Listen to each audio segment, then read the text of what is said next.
July 1776. A Virginian crafts the words that will give birth to the first nation founded upon the idea that every individual has an inalienable right to his own life and liberty and to the pursuit of his own happiness. He writes the first and second drafts of his Declaration of Independence on Dutch hemp paper made not with wood, but with cannabis. Cannabis grows throughout North America, many farmers having been required by British law to grow it because its components are indispensable for the production of a variety of important products, including ropes, fabrics, paper, and medicines. Thomas Jefferson explains that hemp is of first necessity to the wealth and production of the country. The North American smoking of cannabis first enters the historical record in 1903 in Brownsville, Texas, which that same year bans the smoking of marijuana by Mexicans. It next enters the historical record in 1909 in the birthplace of jazz, New Orleans. Between 1910 and 1930, newspapers in New Orleans report that marijuana has an insidious effect of making, quote, darkies, unquote, think they're as good as, quote, white men, unquote. By the mid-1930s, the giant William Randolph Hearst newspaper chain regularly reports that sex crimes and murders are being committed by people while high on what he refers to not as hemp or cannabis, but as marijuana.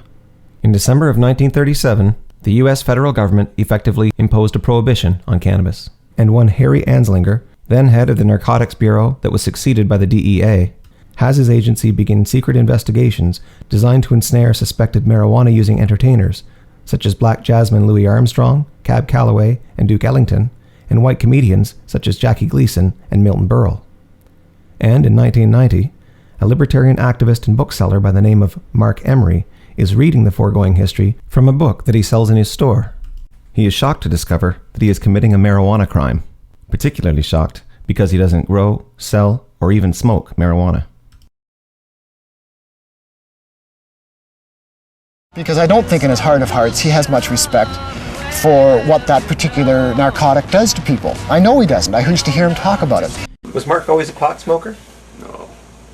When he was with Freedom Party and he was fighting all of these various, the Never touched pot. Yet Emery opposed marijuana prohibition in principle. I'd like to see it decriminalized, because I don't think in the privacy of my own room I was doing anyone any harm whatsoever. When Paul McCartney was arrested for possession of marijuana, Mark spoke in opposition to the many who called in to condemn McCartney on London Talk Radio. Good morning, Mark. You're next. Good morning, Wayne. Everybody seems to have come on this morning and given their charming lectures about why drugs should be illegal and castigating Paul McCartney for coming to his own defense. And I'd like to say it's about time somebody who's famous stood up and defended their actions of such a harmless nature as this one. And I've rarely ever heard of anybody committing a crime on marijuana because it makes you sedate. Marijuana is just a tranquilizer, it's a relaxant. It's not a stimulant. You don't see people putting lampshades on their head after smoking 3 or 4 marijuana cigarettes. You do see that with alcohol because alcohol makes you lose control. Now, I'm not advocating... Yeah, but people do some unusual things, though. I mean, come on, let's be honest. Yeah, I've done some unusual things, and I'm completely straight.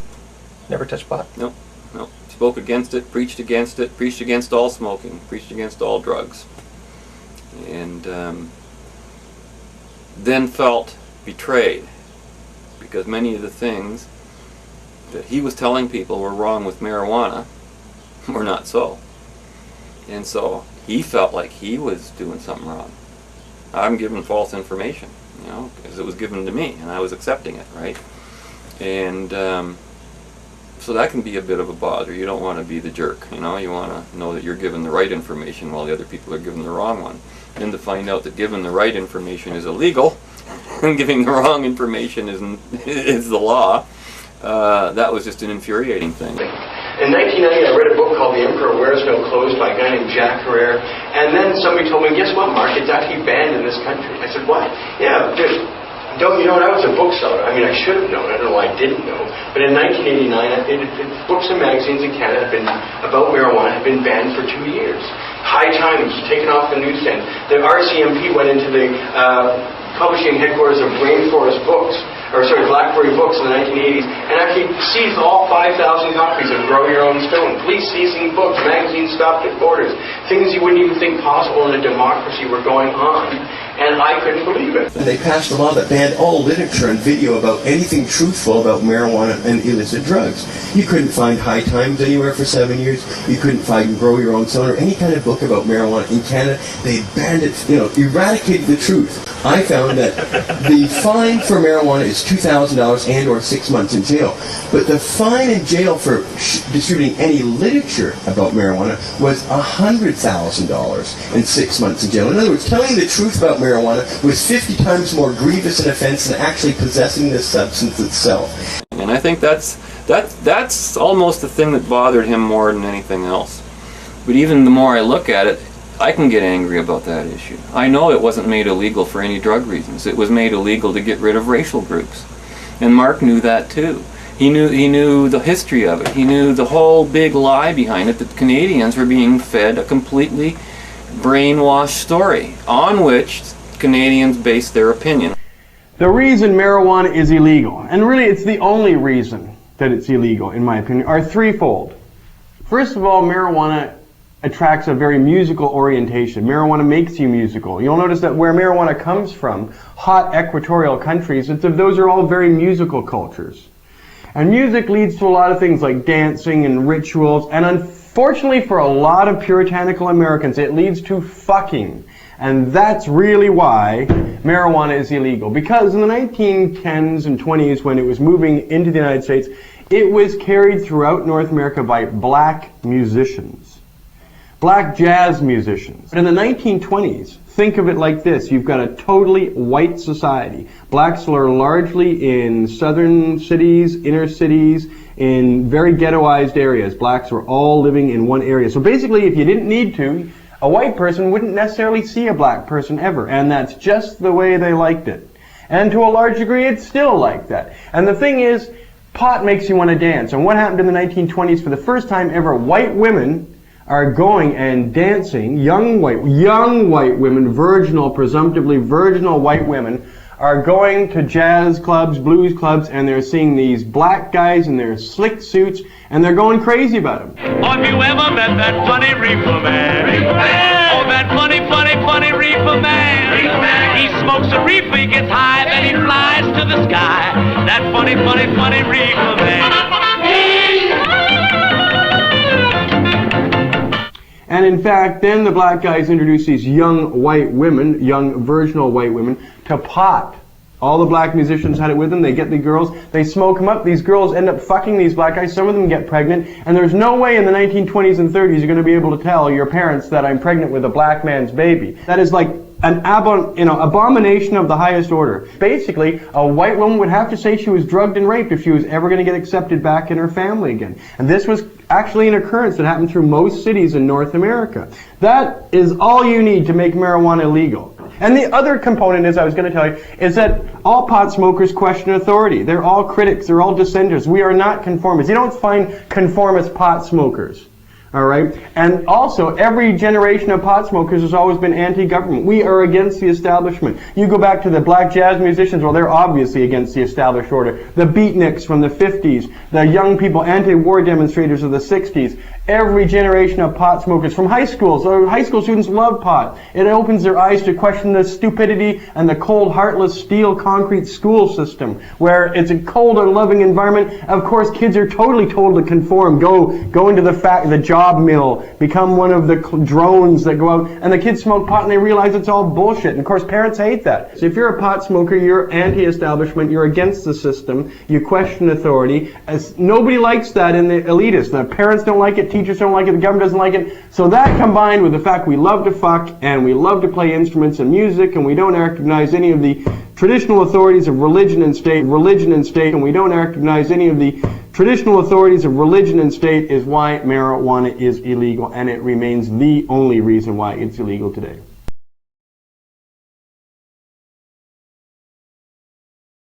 In April of 1991, a judge rejected Emery's attempt to have criminal charges dropped against him for having sold the Two Live Crew album, Nasty As They Wanna Be, which was banned in Canada, and to have Canada's obscenity law struck down as contrary to the freedom of expression provisions of Canada's Charter of Rights and Freedoms. Instead, in July of 1991, Marc was given a conditional discharge and placed on 12 months probation. But Marc had followed his own advice and picked just one issue to focus upon: censorship. a violation of individual freedom that can be committed only by governments. High Times used to be sold regularly in Canada, and they just suddenly stopped it. And because I guess they figured it was promoting drugs. No kidding. That was one of his first things he did. He brought High Times into Canada illegally, and had the editors from High Times come up here, and that brought him a lot of attention, because that magazine was a national magazine. I think that if we had 100 Marc Emerys in the United States, that marijuana would be legal today. And Steve Hager, along with Chef Rob, will be at City Lights Bookshop tomorrow signing copies of High Times, which we have on sale, as well as you may know, many hundreds of marijuana grow books for those of you that decided to want to find out for yourself. And of course he was selling it at the store, and people would come in, and the law did not bother him then. In fact, he could not get the law to bother him. Emery was trying to get charged so that he could challenge the constitutionality of marijuana censorship in court. When police did not charge him for selling marijuana literature in his store, he set up shop in front of the London police station and even tried to have himself charged. Nothing worked. No matter what he did, the police would not charge him.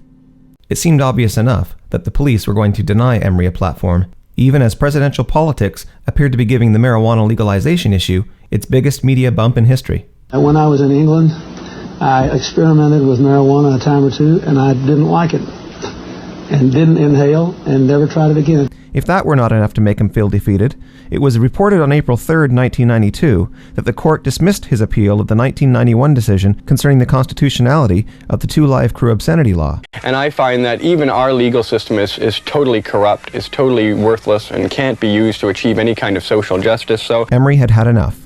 He had broken bad laws openly and courageously, but his larger strategy had failed. Others did not follow his example. Though many admired him for his courage, they were not inspired to break bad laws themselves. There was no widespread rejection of government.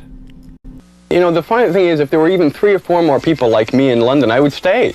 There would be some reason, there would be some hope. But the fact is that I meet hundreds of people in a month who say they're glad to see I'm doing this, and they support me all the way, but they don't do anything themselves. I don't know what they mean by support. It means they come in and pay lip service to what you're doing, but nobody actually does anything themselves. I mean, I haven't seen any general strikes. I haven't seen students having sit-down demonstrations, or workers blockading government buildings, or people refusing to pay their taxes in large numbers, or, you know, I haven't seen any of this. I haven't seen any physical demonstration by Londoners or Canadians that really indicate they're completely and utterly fed up and they refuse to tolerate this situation any longer. On May 30th, 1992, the Toronto Star ran a profile piece in which it was announced that Emery had decided to sell his stores and move with his family to Asia.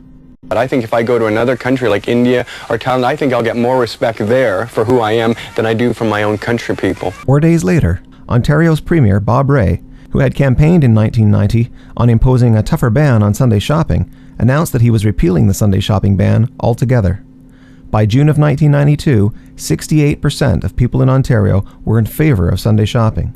Rae explained that he had to recognize the fact that the culture, opinions, and attitudes of the populace had changed. 4 years after his 4-day stint in jail for violating the ban on Sunday store openings, Emery's multi-year campaign with Freedom Party to end the religiously motivated ban had finally been rewarded. Nonetheless, Emery had decided to leave his Oxford Street home across the street from the cenotaph at the Wolseley Barracks in London and move with his family to India, home of one of his greatest heroes, Mahatma Gandhi.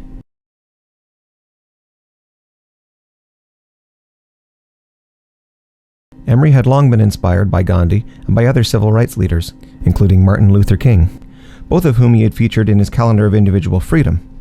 He observed that those men had coordinated and led large groups of people whom bad governments and bad laws had punished. Under their leadership, bad governments and bad laws were eliminated. Well, it's illegal, but it may not be wrong in your mind. Martin Luther King said a man has to disobey unjust laws if you want to get them changed. In 1994, Emery was deprived of his life savings in Indonesia and had to return to Canada. He would do so with a new plan. Emery had remained committed to the idea that bad laws could be eliminated only by breaking them. However, he had learned that others would not break just laws just because he did so. So, taking inspiration from Gandhi and Martin Luther King, he would instead coordinate and lead a large collective of people who had already chosen to break just one bad law, one law that so clearly violated the peaceful exercise of one's liberty that it might cause people better to understand and demand individual liberty in general. To Emery, who had already violated Canada's marijuana censorship laws with impunity, the choice was obvious: marijuana prohibition. Marijuana became just another faucet of liberty. Just your lifestyle is marijuana, but your lifestyle could be homeschooling, your lifestyle could be religious freedom, your lifestyle could be health freedom. You want to be able to spend your money the way you want to be gay, etc. It's just a metaphor for the freedom that we all seek. Except I have felt the largest group of oppressed people in North America are marijuana users. Well, listen to these numbers. Since 1957, 27 million people have been arrested for something associated with a plant. 6 million of those people went to jail for at least 1 year for something to do with the plant. Up to 12 million children didn't have one of their parents in their home for years, minimum of 1 year, because the state took parents away based on one plant. The United States is the biggest offender. In the last 30 years in the United States, 17 million of those people, of that 27, were Americans, and 2 million Americans have gone to jail for more than 1 year for just marijuana. It is a colossal injustice on a huge scale. The primary strength of the marijuana prohibition issue was that prohibition had criminalized more individuals than any other bad law, individuals who were angry and bitter over what the government had done to them. They were highly motivated, but they were not an effective or coordinated movement. Emery would coordinate them. One of the things we did, when I decided to do this, was to give an infrastructure to a movement that never had any. And that's what the primary thing I wanted to do. Marijuana smokers, as a collective or class, would become the means to Emery's end, opposing and ultimately eliminating the state. To that end, he would set himself up as their example, their hero. In that role, he would see himself as the Howard Roark of cannabis. Not only do I feel myself the cannabis Howard Roark, they really need a Howard Roark in the United States when it comes to the drug war. It's great being Howard Roark. But his strategy would actually cast him in a different role altogether.